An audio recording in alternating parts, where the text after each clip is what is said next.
Start the program just yet. We're waiting for the room to fill up, and it's getting there rapidly. We want to make sure that you know that your audio is working, and that this presentation will start shortly.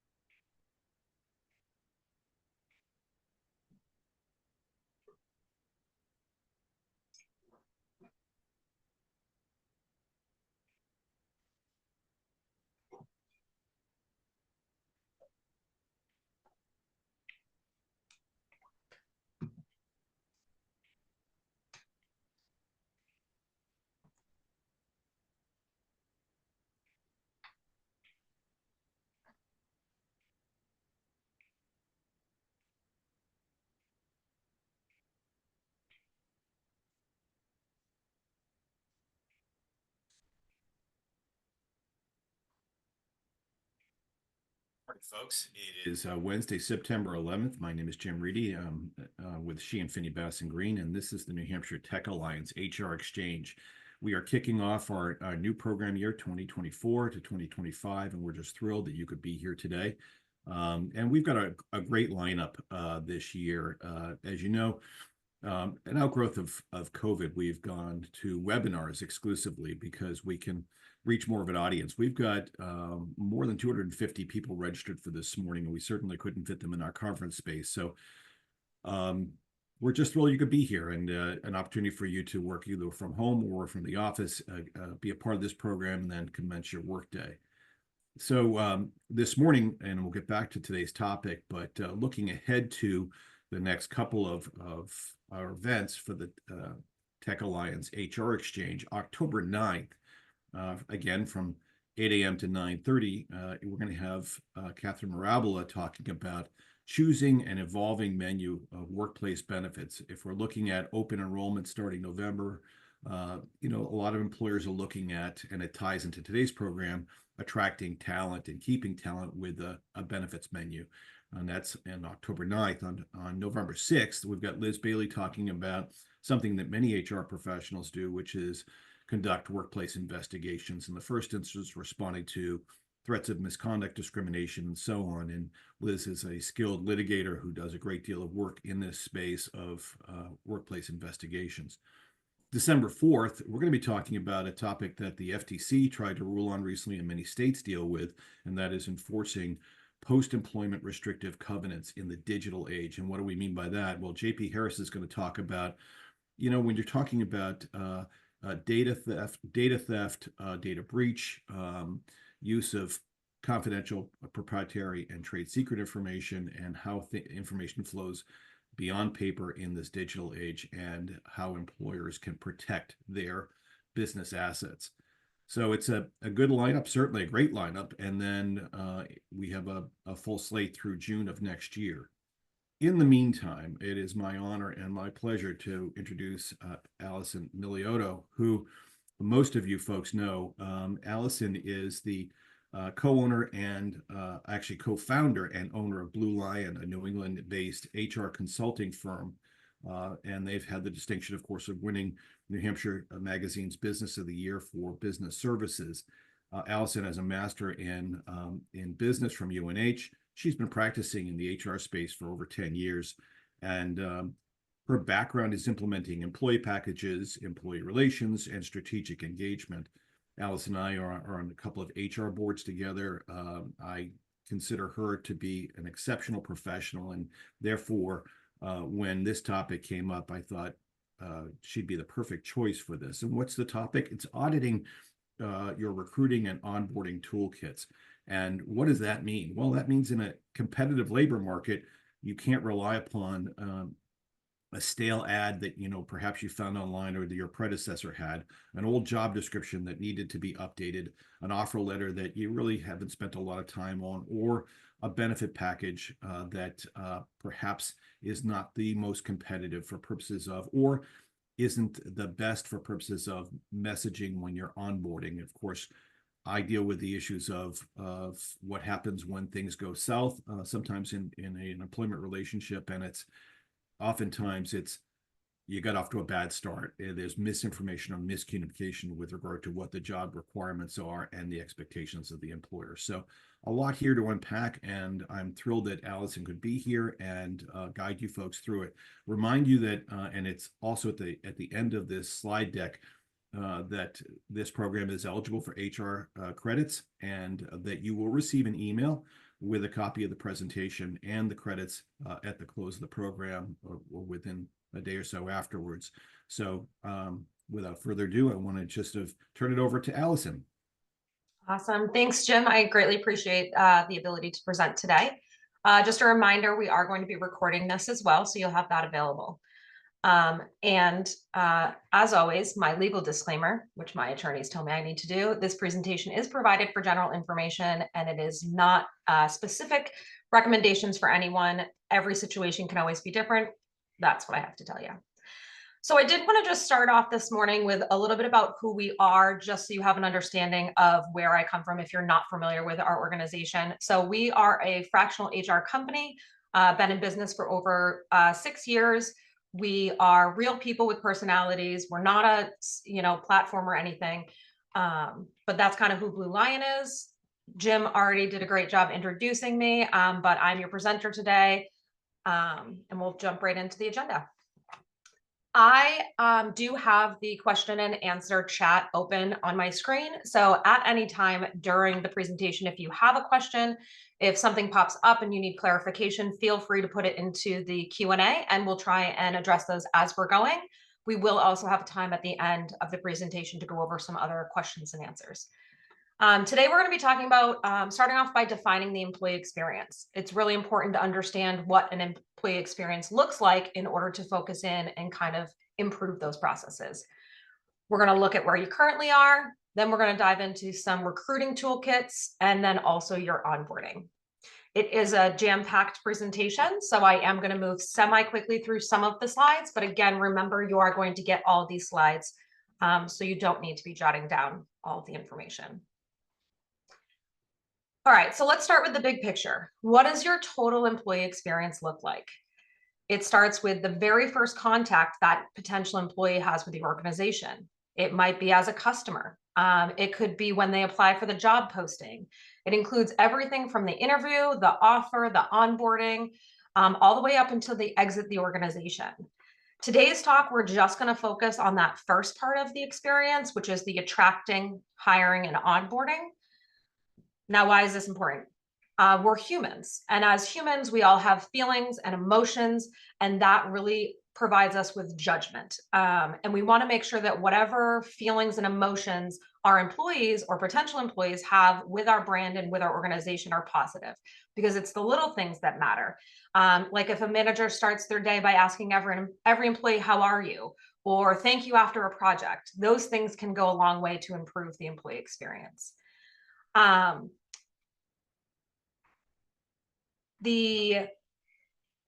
It starts with applying to the job. So what is your process? Do you have barriers to engagement? What's your response time? These are all things that we're going to dive further into. Do you have a formal onboarding and training? Do you have orientation? Is there a work buddy? What's your culture and benefits look like? The first 90 days are the most critical engagement period for a new hire. And again, we're going to dive further into this as we go through the presentation. All right. So for first impressions are everything. I'm sure most people have seen that they are everything. Let's start with a couple. When I show you this image, what do we instantly think? Probably rolled out of bed, might have had a bad day, might have just actually gotten out of work. He had a really stressful day. If this was my employee, I would say he's probably not excited about work. He probably is not having a great work experience.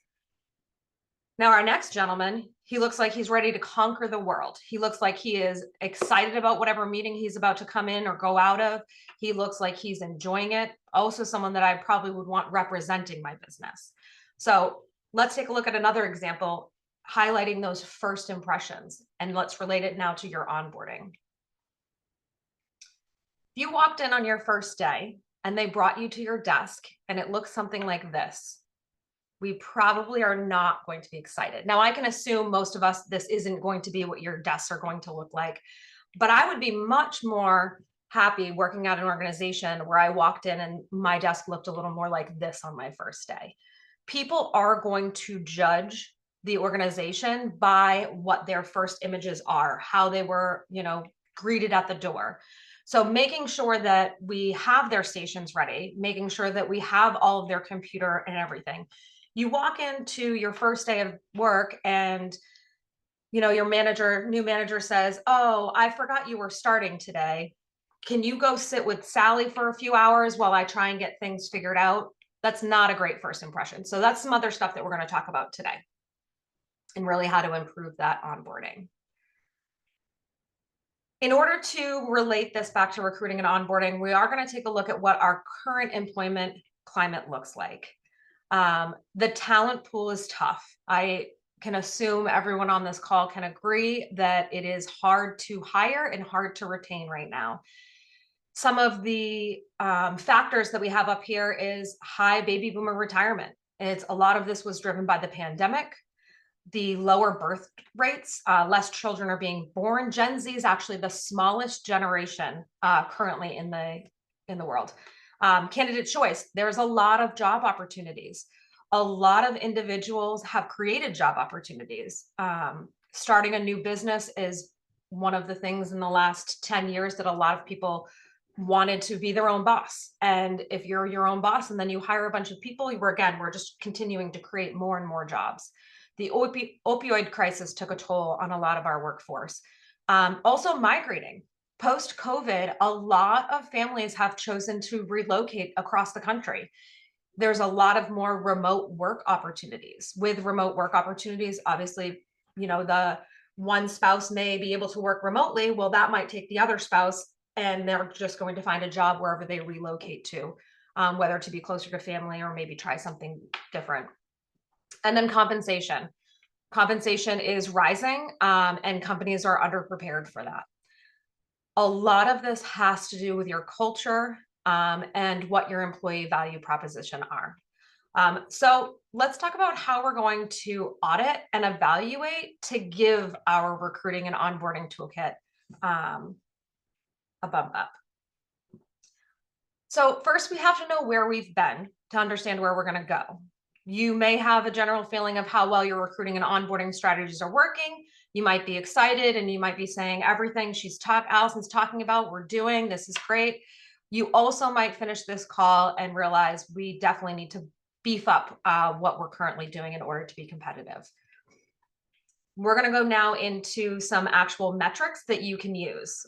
My favorite part about metrics, as HR professionals, we often find ourselves battling to get resources to accomplish our tasks. One of the most challenging tasks is recruiting. And a lot of times we need resources to have a better recruiting, but you're always going to have the executives or the C-suites that are asking you, show me the numbers, show me the numbers. They're number-driven people typically. And so these metrics are really going to give you the ability to show your C-suite and show your executives or your directors, why we need to improve this process.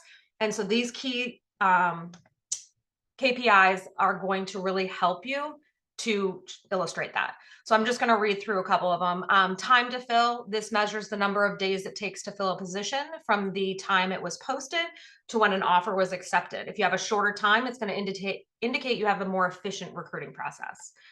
Time to hire. It tracks the time between when a candidate first contacts your company, so it could be their application or screening, to the date that they accept the job offer. Again, we're figuring out if our recruiting process is efficient. Cost per hire. Your financial people are going to love this. It calculates the total recruiting expenses, whether it's advertising, recruiting fees, travel, and then you're dividing it by the number of hires you make. So that's going to really illustrate the lower the cost indicates a more efficient use of those resources as well. The quality of a hire is really important. It's going to assess the performance and productivity of your new hires. It often measured by the performance reviews and the retention rate. A higher quality of hire suggests that the recruiting strategy is effectively identifying top talent, which again is important. Remember, we don't want to just Hire to hire, we want to make sure we're adding great, valuable people that really fit with our organization and our culture. The offer acceptance rate, this is going to be the percentage of job offers that are accepted by candidates. A high acceptance rate indicates that the roles, compensation, and company culture are attractive to candidates. So if you're having a low, if you feel like you're putting out offers after offers and you're not getting them, similar to our housing market right now, you're going to want to definitely take a look at making sure that your offer is competitive. The source of your hire, so identifying where you're finding the best candidates, where are most of your applicants coming from. This is going to allow you to become more effective and focus your efforts on those particular verticals. The candidate experience measures the satisfaction of the candidate with the recruiting process. This is often gathered through surveys. So taking surveys after you've hired people, or even potentially surveying people that you didn't hire. And it's going to make sure that you're leaving a positive experience for those candidates as they go through your process. I know I spoke to a candidate one time who had interviewed at another organization before interviewing for the organization we were recruiting with. And they complained that they were also going through another process that had been going on for 2 months, and they have already had 4 interviews. So instantly I knew that's not a great process, but really getting those candidate experiences is important. And then your applicant conversion rate, this tracks the percentage of applicants who move from one stage of the hiring process to the next, so from the applicant to the interview, from the interview to the offer. And this helps identify if there might be bottlenecks or inefficiencies in the funnel. Sometimes when we're looking at our recruiting process, we realize we're really good at getting people to apply. The first round screening by HR is great, but when it comes time to schedule with the hiring manager, there seems to be a great lag time. So that can help you identify if there is a situation where we have a specific place in our recruiting process to focus. A couple other metrics that are good to keep in mind, your diversity hiring metrics, your hiring manager satisfaction. So are your managers that you're hiring for satisfied? Referral rate, what percentage of your new hires and candidates are coming from your current staff?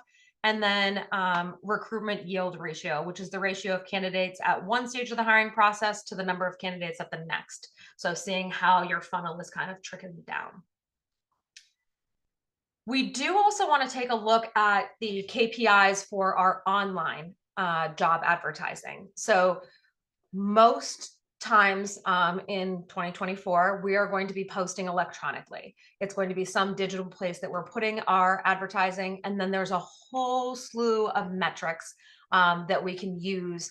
Most of these are available through Indeed, LinkedIn, Glassdoor. A lot of those sites and resources will provide these. Sometimes you do have to pay to get this information, but these are also going to tell you, again, is it efficient? Am I attracting talent? Your click-through rate, the percentage of people who are clicking on your ad after they're seeing it. The applicant conversion rate, we talked about that before. So again, these are metrics that they can sometimes give to you, which is a lot less of us having to then calculate the numbers. The other thing you want to make that this is really going to help you with is the qualified applicant rate, which is the percentage of applicants who meet the basic qualifications for the job. This metrics to me is very important because it's going to show me, are people reading my ad? I'm sure we've all had the slew of applicants who you look at their resume and you ask yourself, did you read my job posting? Because A, you're not qualified, or maybe B, I posted an ad one time for a client that was for an operations manager, and I had a CNC operator applying. Clearly, he was just going through Indeed and hit and apply, hit and apply, hit and apply. So qualified applicant rate, I think, is important to take a look at to make sure that you have a clear description, that those first few bullets in your ad are really telling people what you're looking for. Your financial people are also going to love your return on ad spend. So making sure that the dollars we're spending on these posts are actually getting us clicks and getting us qualified candidates. So am I spending money for you to look at my ad, but then you're never actually applying? These are all great KPIs for you to look at to assess what's working and what's not working. You don't want to be just spending dollars to spend dollars if those dollars aren't turning it into qualified candidates, not just applicants, but qualified candidates. All right, let's talk about our recruiting toolkit. So the first thing we want to talk about when we get into a recruiting toolkit is your culture and your brand. Organizations often miss the mark when they are very siloed internally when it comes to recruiting and brand identity. This is one of the times that you're going to want to collaborate with other individuals in the organization, mainly your ownership, your marketing, what's the vision. You want to make sure your brand identity and your culture are cohesive. So everything needs to have the same personality, all of the same, what are we trying to put out into the world that we are as a brand? The reputation of your organization is also very important. You want to make sure that there's a positive perception for anyone who's, looking at you, whether it be your website or your social medias, and emphasizing really what that culture looks like. So how are we going to do that? Well, one of the ways is through our social. How many social platforms is your organization on? Are they, specific to your industry? So on here, for example, my company, we're not on Pinterest. However, if I was a candle manufacturing company, I might be on Pinterest. If I was a wedding venue, I would definitely be on Pinterest. So really picking out which one of the social medias align with your brand and making sure that you're present. You want to make sure that you're highlighting things like your company benefits or your perks or fun things that your staff is involved in. You want to make sure you're making it personable. Today's candidates are on social media. We want to make sure we're meeting them where they are. This is from the Infinite Dial, and it's from 2023. It kind of shows a breakdown of which social medias are being used by generations. This is important if you're trying to find someone with 25 plus years experience. You're going to want to look to see, where am I marketing to them? If you're looking for recent grads, I'm a CPA firm, I want a recent grad fresh out of college, where am I looking? So this is going to help you to target where you should be on social. But as you can see, every generation, they're on all the socials. They spend a lot of time on socials. If you're not on socials, you're non-existent to a lot of the candidates. You want them to be seeing you as a brand and as an organization that they want to be affiliated with. You want to make sure that you're clear on your branding goals. It can help you assess the success of building your brand later.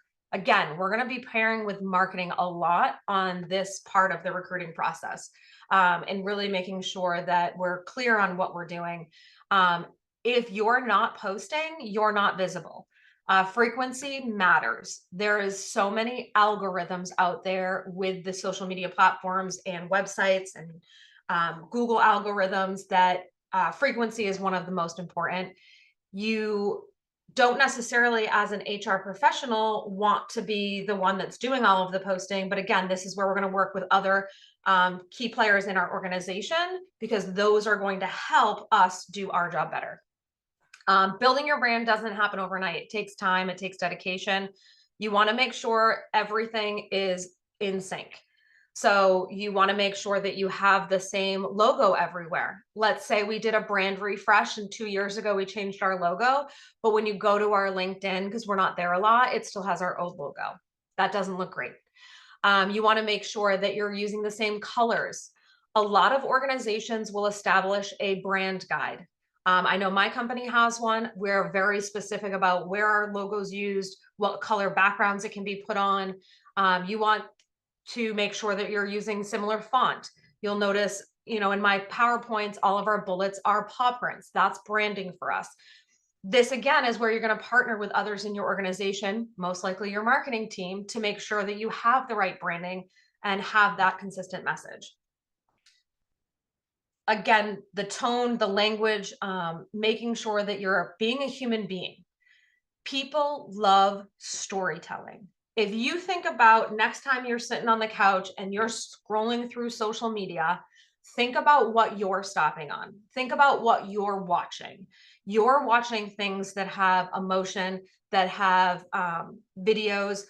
Most people do not stop and read any posting that is purely text. They're going to stop and watch a video. They're going to look at pictures. So keep that in mind when you're making your post about your organization, that videos and pictures are necessary, and to have them be real people and real things. Don't post for the sake of posting. Make sure it is meaningful. There are a lot of tools out there that also help you post across all of the different mediums and make it a lot easier. Scheduling posting. I know our social media team, they put together, the entire month schedule. They get them all out there. So there are a lot of tools that can help this be more efficient. And so it isn't a daily task that you're having to do. But again, this should really be where you're pulling in your marketing team to help take care of that. Again, talking about what do we post. So HR definitely should get involved with providing some content. You might share an employee's accomplishment. So one of my staff ran the Chicago Marathon. That's something we posted on our social media. It has nothing to do with work, but what it has to do with is our staff. Who are the people that work with us? Because think about when you have applicants coming in to look at your organization, they want to see the people they're going to be working with. They don't just want to see about the company. You want to share if you're involved in the community. So do you have an annual golf tournament that is a fundraiser for a charity? Did you do a toy drive at Christmas? Those are types of things you can share. Again, it's personal, it's emotional. Maybe interviews of your current employees. Why do you like working here? What do you like most? What are they, what's a project that you're working on? Stuff like that can be job related as well. You could also just share videos of your location. Maybe you have a super cool, entryway or kitchen or an employee lounge, and you want to share that on your social. The company values and company benefits are also good to share. I would just asterisk that with, again, not just text. So finding a way to communicate these type of things through either images or video content. So next we're gonna kind of slide into talking about your job posting. You wanna write a job that is consistently driving candidates to fill out an application. You also, however, wanna make sure, as I mentioned before, that they're qualified applicants and the people that are meeting your requirements. You want to make sure that they're reading the entire job description before applying and not just the header that they misinterpreted as a operator. Before candidates are settling into your ad, they're just going to scan it. So making sure when your ad is created that it's scannable. I highly recommend after you've created your job posting that you show it to someone in your organization that doesn't do that job and have them look at it for maybe 15 seconds and then take it away and say, what did you think about, give me 3 points that you got out of that job ad. So making sure that they can quickly see what's required or what the job entails. You want to make sure that they're pressing that apply now button. It's an emotionally charged decision. When rating your job ad, you want to tap into these emotions by learning everything you can about the target candidate. Is it the person you want to be interviewing? What's their professional goals and aspirations?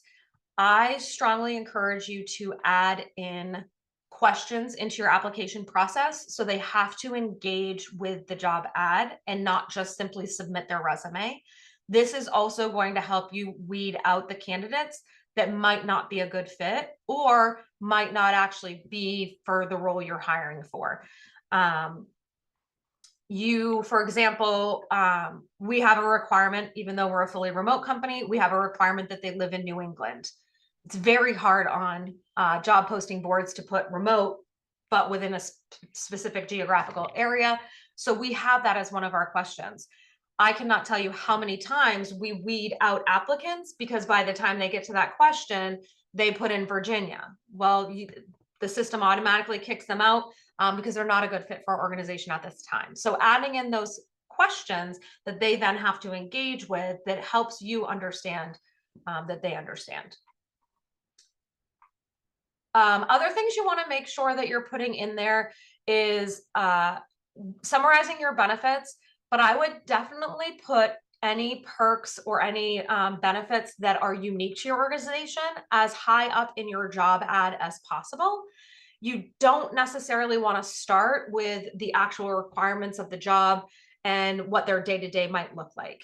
You want to kind of entice them. Again, we're talking about brand. It's an emotional decision to work for your company. What about my brand is special? What about my organization is special? Start off with selling them and then explaining to them what the job is looking like. The biggest thing is what's in it for me. When they're looking at it, they're wanting to know, what do I get out of this position? What am I going to gain out of this organization? Unfortunately, a lot of individuals are not willing to work extra hard any longer. They're willing to work. They're willing to show up. They're willing to get the job done, but they also want to make sure that they're at an organization that they want to be at, that there's growth opportunities. So maybe in your job ad, you're hiring for a level 1 bank teller. You also, in the bottom of that ad, could show them what the other additional, ladder might look like out of that position. You also can talk about maybe you have flex scheduling. Maybe you have a 4-day work week. Maybe in the summertime, I know one of our clients is a CPA. In the summer, they all get half days on Fridays because, as we know, during tax time, they all work really hard. So those are things that, even if they're posting in December, they might still put in their ad that in the summertime, we get half-day Fridays, because that's a great perk not everyone gets. And really making sure, again, you're outlining those benefits and about your culture and your company right out of the gate. Have that be at the top of those ads. You also want to make sure that you're leveraging employee feedback for your current organization and your current staff to really use that information to figure out what's working, what do our employees like about this organization. This is going to help with your retention. It begins with, again, back to the culture. You want to make, I am so sorry. Not sure what just happened here. We'll get back there. There we are. So you want to make sure that you are taking surveys of your staff, building an ambassador program, making sure that you're asking your staff if they know anyone looking. A lot of times companies forget that some of the best candidates could be their employees' network, their employees' friends, family. If the employee is willing to tell their best friend to come work here, that means that they're enjoying it as well. Because if they weren't enjoying your culture and your company, why would they suggest to one of their friends that it's a great place to work? So really incentivizing them to do that, and making sure you're getting their buy-in. So recognizing and rewarding those that are getting other candidates to apply. And a lot of people do this through referral programs and incentives. So we are going to highlight a little bit on the benefits and making sure that you're improving your benefits and perks. I know that next month they're going to go a deeper diver into that, so I'm going to go higher level. But before you really start recruiting, you want to make sure that you're competitive. There is a difference between a benefit and an employee perk. Benefits are a form of indirect compensation beyond your regular salary and wages. Employee perks, on the other hand, are added bonuses on top of other benefits. So additional benefits, some potential hires, I'm sorry, I just lost my place. All right, we're back. So the standard benefit package that we used to have of health insurance, 2 weeks vacation, it's no longer enough to find and then maintain and retain those employees. It's not unusual for companies to have, unique things like free snacks, free coffee. Maybe they have Fridays where a beer cart drives around. The other things that organizations are doing is low cost, high return perks that are going to give you that bang for your buck. Make sure you're being creative when it comes to your benefit package as well. One of the things companies are starting to look at is paid parental leave. So not just maternity leave, but parental leave, volunteer time off. So if your organization is, wanting to give back to the community, a lot of ways you can do that is providing your staff with time to, go and volunteer at an organization that means something to them. Tuition reimbursement. We all know that the cost of our education is skyrocketing. Tuition reimbursement really helps entice candidates to come on board if you're going to then reimburse for either additional education, or oftentimes we're finding companies are starting to reimburse for prior education. Bereavement leave, a unique one that we've seen a couple times is pregnancy loss leave, and then obviously flexible scheduling and telecommuting. Most employers, if their work atmosphere allows for it, are allowing some type of telecommuting or a hybrid work. There has in the last 2 years been a, return to the office kind of mantra going around, but I will say we are still seeing a large uptick in the amount of remote workers and that hybrid workforce where they're not in the office 5 days a week. All right, next we are going to go into creating that talent pipeline. So making sure, getting back to those metrics, how are we reducing that time to hire? 70% of vacant roles take between 1 and 4 months to fill. This is a great stat to take to those executives. If it's taking me 1 to 4 months to fill a position and we have a high turnover rate and someone's only staying here 6 months to a year, we're essentially never really going to have a candidate in that position that is fully up to speed and trained. To help with this, you want to make sure you're hiring better candidates. Bad candidates cost money. Obviously, again, that turnover that you're having, and then now we're back into a vacant position, is very costly on an organization. Want to make sure we're improving their experience, which we've been talking about, and nurturing candidates and having a candidate-friendly approach. I worked with a client who had a candidate that they liked, and they were going to make a job offer, but they wanted to wait a couple days to see if the candidate reached out to follow up. I said, I love you as a client, but that is not the market that we are currently in. We are a candidate-friendly approach. We need to be making the candidate feel like we want them to work here. We need to be reaching out to them and following up. So we are definitely in a different space than we have been in the past. Industry events is also a great way to, again, work on that branding and the recruiting. It doesn't have to just be that I'm posting an ad and then trying to fill a position. A lot of times our best candidates could come from those face-to-face interactions. Maybe we're out at a chamber event, maybe we're out at, another HR event, or maybe it's an industry specific. So maybe you're a manufacturing company and you're going to the latest trade show.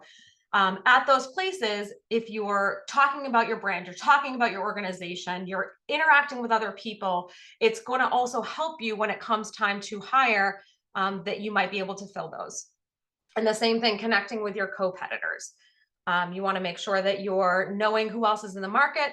You want to make sure that you know what are they offering, what is the benefits that they're offering, the salary, the compensation, and making sure that you're in alignment. So I'm going to summarize the recruiting toolkit, and then we're going to move into the onboarding portion. So you want to make sure you're building your brand. So we really, again, got to start with marketing. We want to make sure we have our culture is being showcased through our social media. You have to craft an effective job posting. You want to make sure, again, we're focusing on the candidate and what they're going to be most interested in, what is going to sell them on wanting to work here and wanting to apply for this position. Don't forget to lean on your current employees. Make sure we're reviewing those benefits. So definitely attend next month to learn about how to beef up your benefits. You want to make sure you're focusing on building a pipeline, not just hiring. So that's going to those industry events, streamlining your interviewing process, making sure that we don't have bottlenecks. So again, using those KPI metrics to make sure there's no bottlenecks through our process, and then prioritizing your communication. So making sure throughout the recruiting process that we're communicating to our candidates what's going on, what the next steps are, when they should be hearing from us next. And then obviously using the applicant tracking systems that you have available, whether it's through the Indeed, the Jobber, might be through your payroll company. And those can help you stay more organized and more engaged with the applicants you're getting. So now let's switch over and talk about, okay, I was super successful and I actually made a hire. I sent an offer letter and they said yes. It's like yes to the dress. We're super excited. So onboarding is not just a fancy way of saying orientation. In a lot of clients perceive that, and organizations perceive that onboarding is, that first day. Okay, we've got all of their paperwork filled out and we told them about the company and we gave them the nice PowerPoint that shows how we started and what we do for a business. And so they are done. That's not accurate. We need to think about onboarding as more of a long-term process.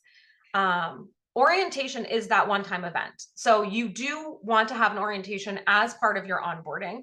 It is going to give them, the structure. It's going to tell them what their benefits are. Maybe you're going over filling out your I-9. It's really the tactical things of a new hire that are going to be handled in your orientation. The onboarding, again, it's a series of events that we're going to go deeper into, and it is going to take them through that process to really get them acclimated to your organization. The key word there is acclimated. So we're wanting to make sure that your new hires and employees are feeling integrated with the organization as quickly as possible. A great onboarding process is going to do that. All right, let's look at some stats. 69% of new employees are more likely to stay with the company for 3 years if they experience a great onboarding. So your onboarding is super important. I feel like a lot of people put a lot of effort into the recruiting process. And then once we get that hire, we're like, mission accomplished. And we actually want to flip that around and keep in mind that mission accomplished, new mission. 58% of new employees are more likely to be with a company 3 years if they experienced a structured onboarding. So not just a great one, but now we need to have it structured. More than 50% of new employees experience greater new hire productivity with standard onboarding. So they're also going to be more productive. They're going to stay with me longer. They're going to be more productive. We're going to have 20% increase in manager satisfaction because the new employee is going to be up to speed faster, integrated faster. It's going to make their jobs easier. And longer onboarding programs help employees gain full proficiency 34% faster than shorter programs.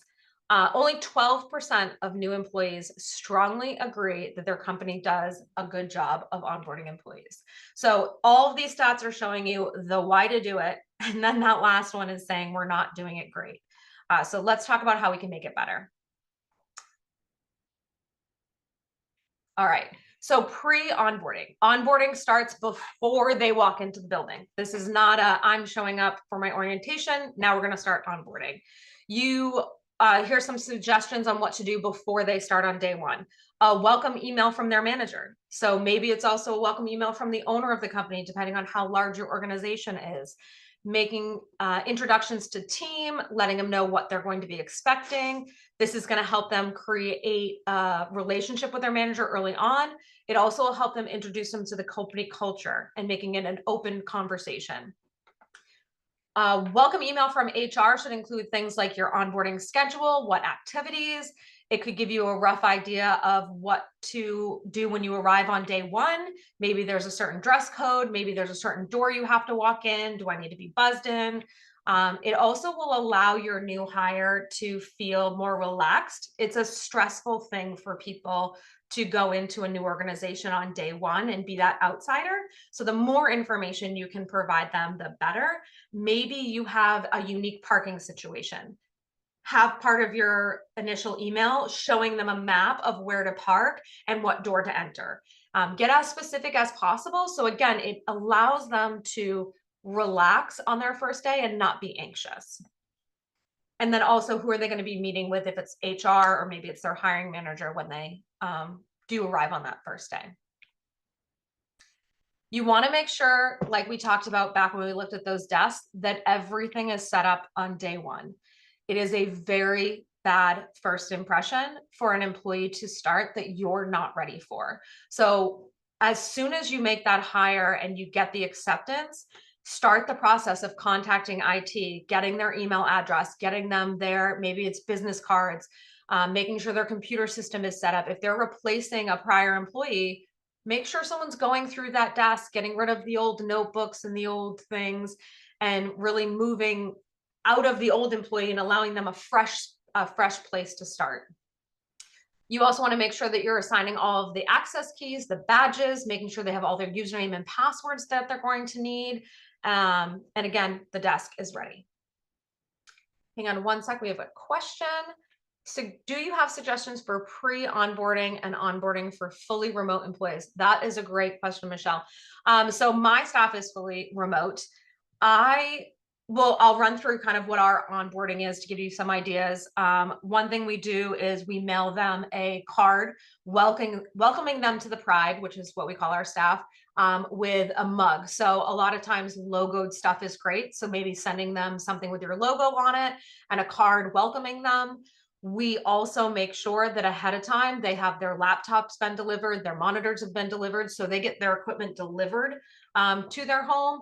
And then we still do the emails. So a lot of this pre-onboarding you're still going to do with the remote employees.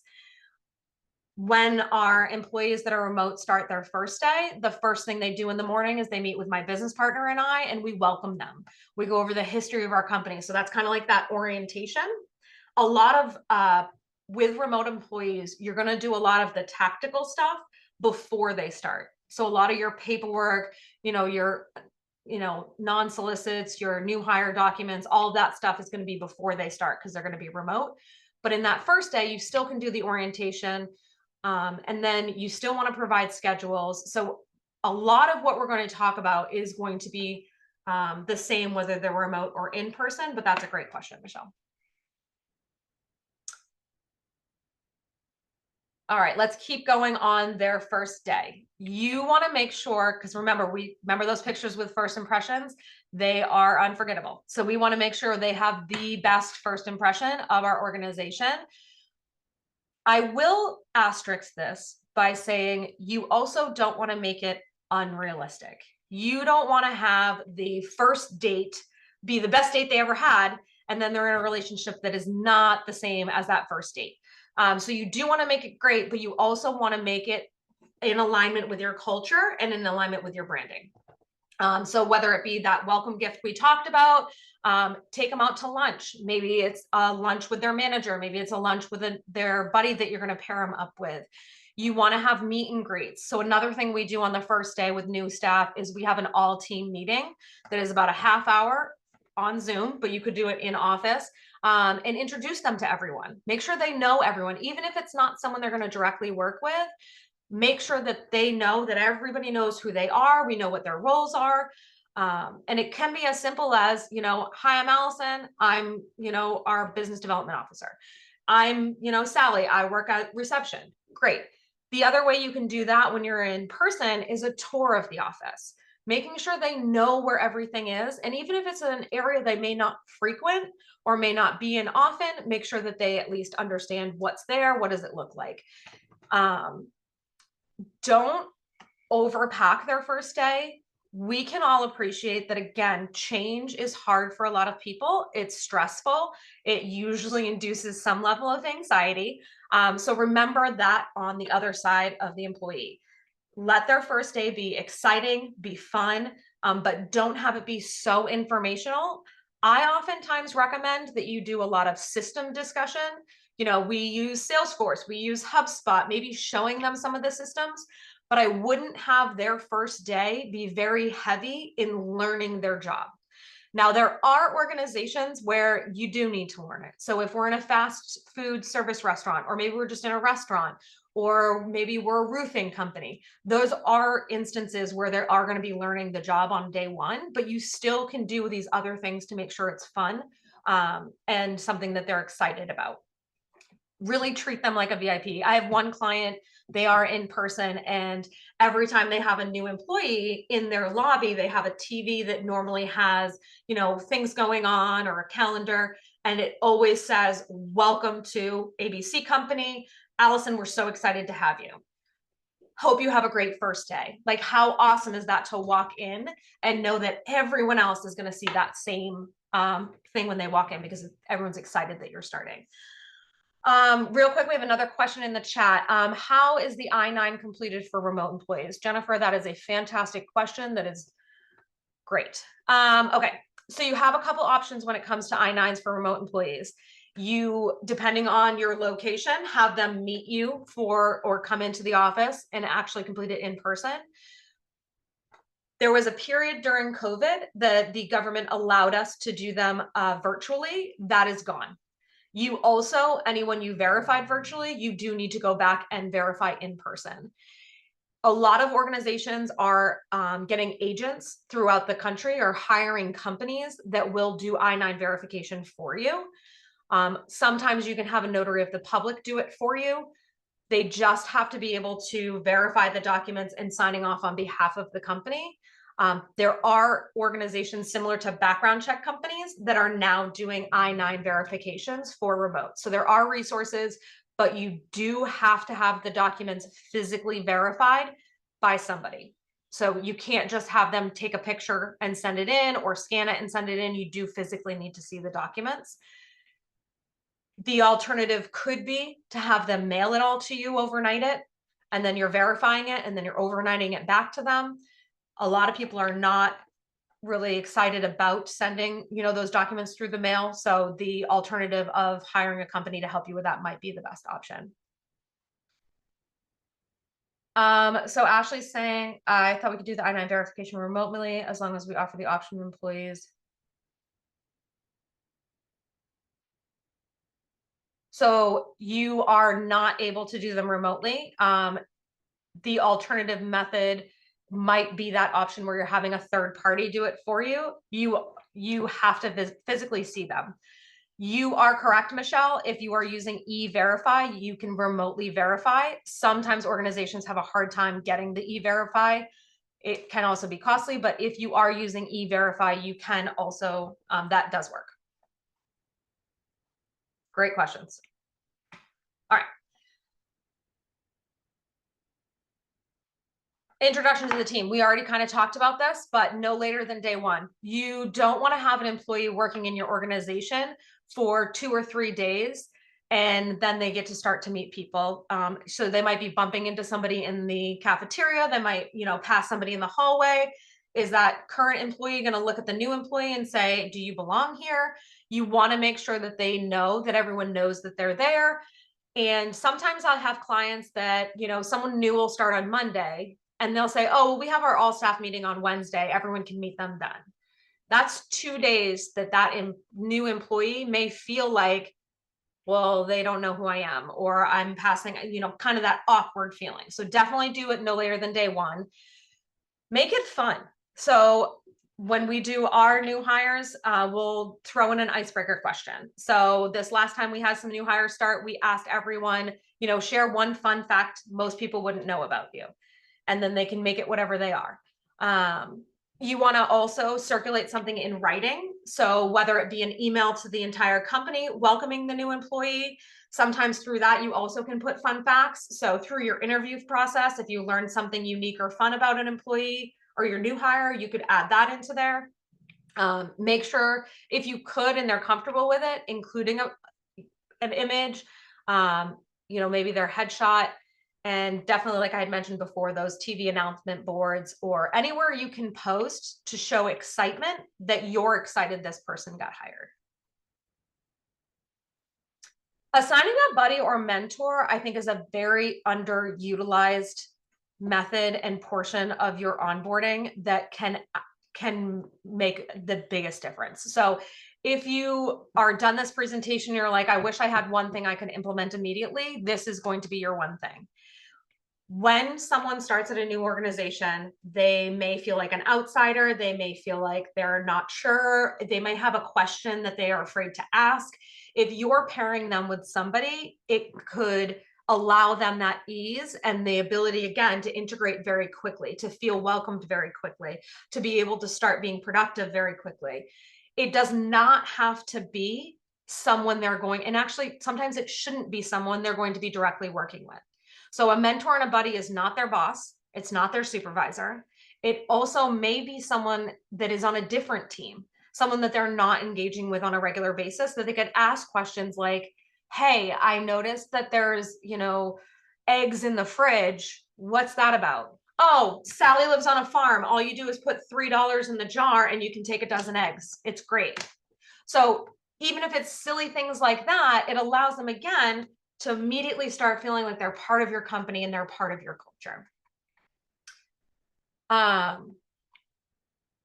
One other thing, if you want to take this a step forward, that we've seen organizations do is allow a budget for them and their mentor slash buddy to go out to lunch. Maybe it's the first week, maybe it's once a month for the first 3 months, but allowing them that structured time to be connecting, because sometimes you connect them with a buddy and then they might not hit off. Also, if you find, ask your candidate, how are you enjoying your mentor? Are you connecting well? If they say no, it's okay to change their mentor.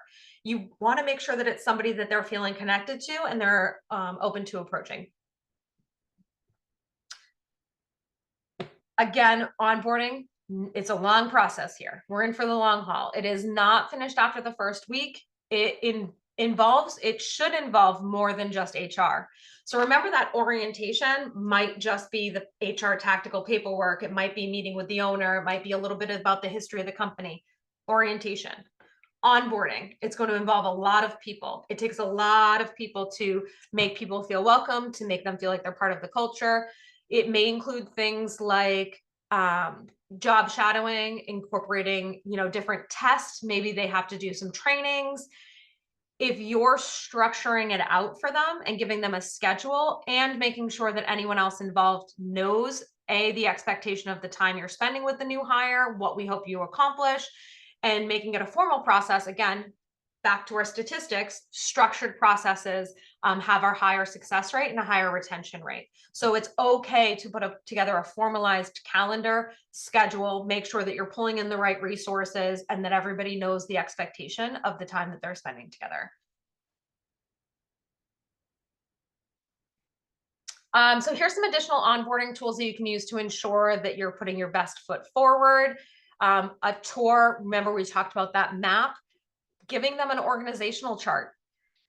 It's good for them to understand kind of how the hierarchy in the organization flows. I also recommend, if you do work in a company that maybe is family owned, or maybe there is some nepotism, making sure that they understand who's connected to what, so that they don't find themselves in an awkward situation. So if you have, the owner's niece is one of our receptionists, and it's just good knowledge to know. It's not necessarily anything wrong with that, but a new hire is going to definitely feel more comfortable if they understand how the organizational chart works and how the interpersonal relationships work, so that they, can feel comfortable on day one. Making sure that all of the material that you're giving them is printed, making sure are available, making sure it's organized. So you don't want to have a new hire start and then you're sitting there trying to do your HR paperwork with them, and then you're, let me print that. I got to print a W-4. Let me go grab that. Oh, I got to go print a W-9. Let me grab that. Oh, wait, there's another checklist. Hang on, let me find that. Prepare yourself for them to come in. Have everything ready. If you're printing it, great. If you're using an online system where it's being done electronically, making sure that it's done before they show up. Don't have them watch you. If you're using a platform that does electronic onboarding, you have to go in and kind of do some steps as well. Don't have them sit there for 15 minutes while you do that. Do that before they show up. And then if there are any issues, you can do it during your orientation. Again, scheduling those trainings and meet and greets with teams. I also recommend maybe once a week for the first month, having them go out to lunch with different people. Maybe it's a coworker, maybe it's their mentor, maybe it's their manager, but just getting the ability to personally connect. People are at organizations for a really long, lot of hours. And so the quicker that they personally connect with others on the team, the better they're probably going to fit in and the longer they're going to have. I am going to just tie this back to the remote workforce. You can still do virtual lunches. So what our team does is the company will send them, we'll order them DoorDash. They get to have lunch together. So we do still pay for their lunch. And then they virtually get on a meeting like this over Teams, and they'll sit and have lunch together. So you still can do a lot of stuff remotely, even though you don't have that in-person interaction. It still does, I think, go a long way. Definitely make sure that you're also requesting feedback on the process. It is always an improvement. There's always room for improvement. If you're not asking for feedback, you may not realize that there's something very simple you could have changed. It could be that parking. Maybe you didn't send them where to park or how to get into the building. That's an easy fix. So if you're asking for the feedback, you're able to fix those little things as well. All right, some of our key takeaways for our recruiting and onboarding. You want to make sure that we're retaining the right talent. So we're putting in all of this effort to make sure that we're hiring people, make sure we're getting qualified candidates. We've got these KPIs. We're putting in a lot of effort into recruiting. And then when we get this magical unicorn of a new employee, we want them to stay. So remember those stats, write those stats down. The onboarding process is one of your best tactical things to get people to stay. Recruiting is costly. We talked about that. So again, it's expensive to hire. Once we get them, let's keep them and make sure you're maximizing those recruiting ROI dollars. That does wrap up my portion of the presentation. This is just our contact information. And again, it'll be in our follow-up slides, but now I do want to open it up to questions. We are having conversations in here. It looks like more about I-9s.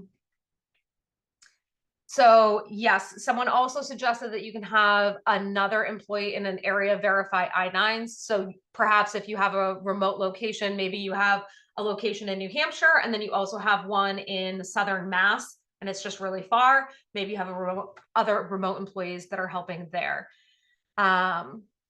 It looks like someone else is using Equifax for the I-9 process, which is great. Again, there are several organizations that are popping up now, similar to how we saw background check companies. We're now having I-9 verification companies popping up that are doing that for remote employees. So there's definitely a lot of resources out there that can help with that. Do I have a recommendation or plans for a 90-day onboarding program? I do have ones that we use. I definitely recommend that you create. So we always want to work smarter and not harder. I would, in any organization, start off by creating a full 90-day for every employee.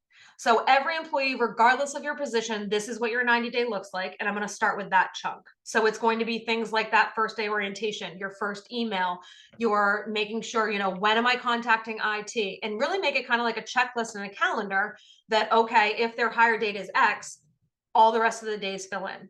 Then I would do specific to each position. So depending on your organization, each position may have alternate things that need to happen during their onboarding.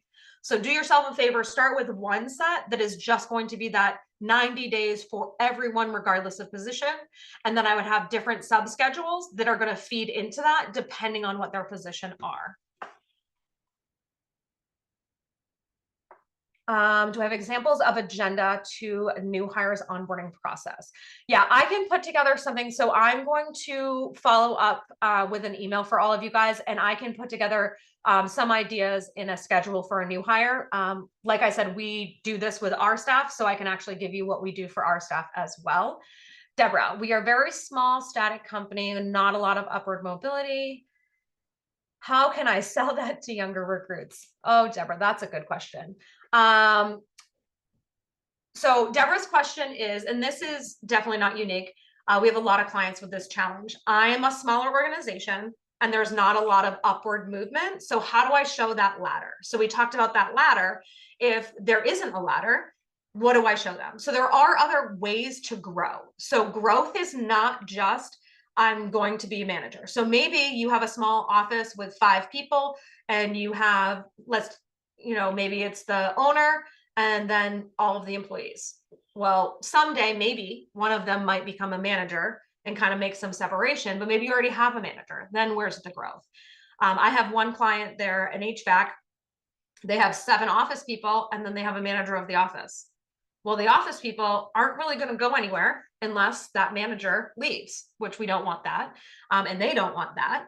But then what we do is we show them in your individual position, maybe you're doing X, Y, and Z, and your growth is adding on a new task.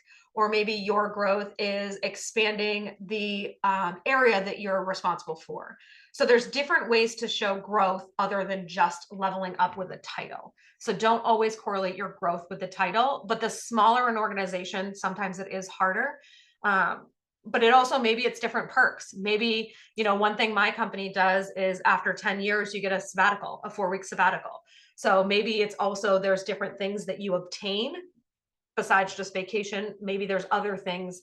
Maybe the company invests in you more. Maybe you get a larger allotment for tuition reimbursement the longer you've been here. So it shows like there's something I'm looking forward to working towards.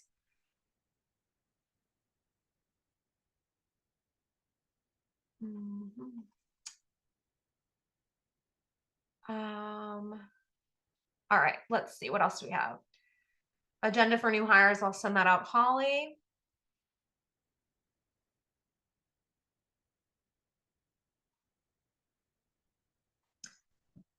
Who would you say is the best in class for onboarding? Okay. Who would I say is the best in class? 30 days, 60 days, or 90 days. I would recommend that so I think the question is, what length of time should you really do an onboarding, 30, 60, or 90? I think that your onboarding should be between 90 and 6 months. And I know when I said 6 months, most of you were like, what? But keep in mind, when you're creating your onboarding schedule, it is going to have a lot of events in the beginning, and then it is going to start being less events. But I do highly encourage you, if you're doing a 90-day check-in with your new hires, you should also be doing a 6-month check-in. So statistics say that in the first 90 days, they're going to decide if they stay with you or not. But also at that 6 months is a good time to check in and just say like, hey, I know our first 90 days were great. I want to make sure that now that we're in a relationship and it's, every day, that we're good. And really making sure you're checking into that. So you may have heavy events again in the beginning, and then they're starting to trickle off. But I would say at least 6 months is a good time frame for your onboarding process. I've been getting applicants for jobs that have been closed and filled for many months. It appears the websites are reposting our ads. Ooh, not fun. Do not have an ATS. We post on Indeed and LinkedIn and ask candidates to email us their resume and cover letter. Is our process inadvertently causing this issue? Michelle, I'm not sure about you getting applicants applying to a closed ad. I would make sure if you're pausing your ad to make sure you're closing it, not just pausing it. But I would definitely contact the platform that you're using to see about not getting those candidates applying. However, I would also suggest it's not the worst thing. Sometimes it's good to have candidates that are qualified in your back pocket. So maybe we had the ad posted for the, bank teller, it got filled. And then 2 months later, I got someone submitted a resume. We're not hiring. I'll send them an email. Thank you so much. We're not currently hiring for this position, but I'll maintain your, if I like the resume, I'll maintain your resume for future information. And then you at least have something to go back to, a potential hire in the future. So it's not the worst thing, but I don't think your process of having them send you a resume and a cover letter is the issue. But that's definitely something I would reach out to your contact at the platform for. Chelsea, the recording will be available and distributed with the slides, so that is going to be available. Onboarding does include the manager too, Sarah, you are correct. So in an onboarding process, I would highly encourage you're pulling in as many people from your organization as possible for a few reasons. Number one, if I'm a new hire and I get to interact with all of these different people through all levels of the organization, Again, I'm going to feel connected. I'm going to feel like I belong part of the team. Also, it's the more people you have involved, the lighter the lift. So if you have one new hire and one person is responsible for all of their onboarding, all of the meetings, all of the lunches, all of the things, that's a lot to pull that other person away from their job and their responsibilities. They're going to have a negative connotation with this onboarding process. So you also want your current staff to be excited about the onboarding process.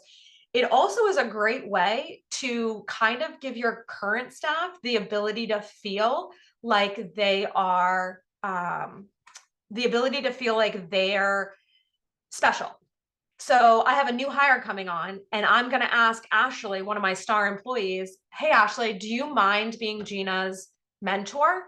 She's going to be excited. She's going to think, yes, I would love, you think I'm good enough to be someone's mentor? You want me to participate? So it also gives you the ability to kind of show your current staff that you appreciate them, that you want them involved, that you think that they're good at representing your company and your culture. So there's definite benefits of having multiple people, and yes, managers should be involved. What are my thoughts on 6 months reviews? So Shannon asked what my thoughts are on 6-month reviews. I'm going to interpret this question as, at what frequency do I think an organization should be doing performance appraisals? I think every organization is going to be different. It's also going to matter what your company goals are. When you're looking at your performance appraisals, you want to make sure whatever your organization's goals, culture, and everything is, that they're in alignment. So if you have a company culture of constant feedback, you should be doing 30 by 30s, which is every 30 days, you're having a 30-minute conversation with your direct reports. That's time consuming.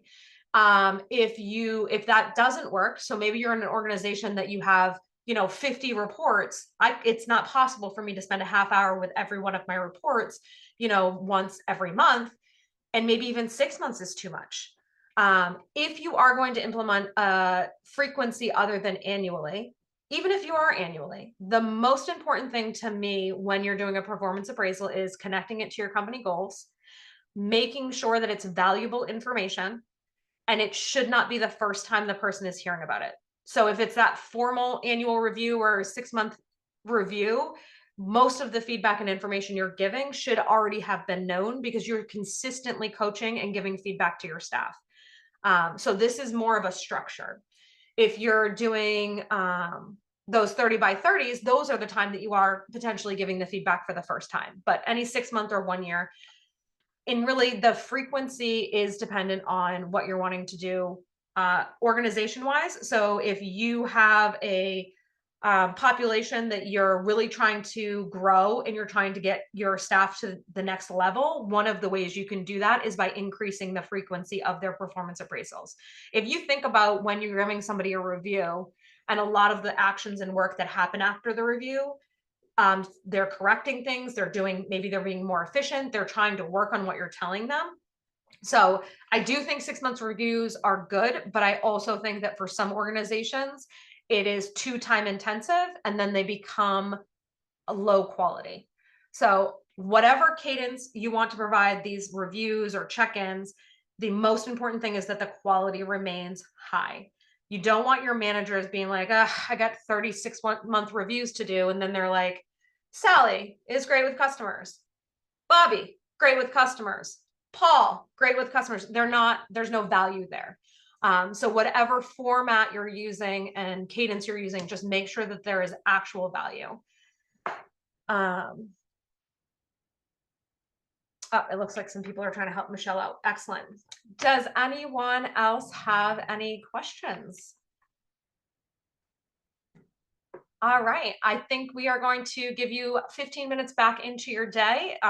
I highly encourage you to take these next 15 minutes. You already had it blocked off on your calendar, and write down 3 things that you're going to try and implement in the next 90 days from the presentation today. You've got to start somewhere. It is a very large thing to revamp your entire recruiting and onboarding, but I highly encourage you to take the next 15 minutes and write down 3 things that we're going to change in the next 90 days to improve this process for you. Thanks so much, everyone.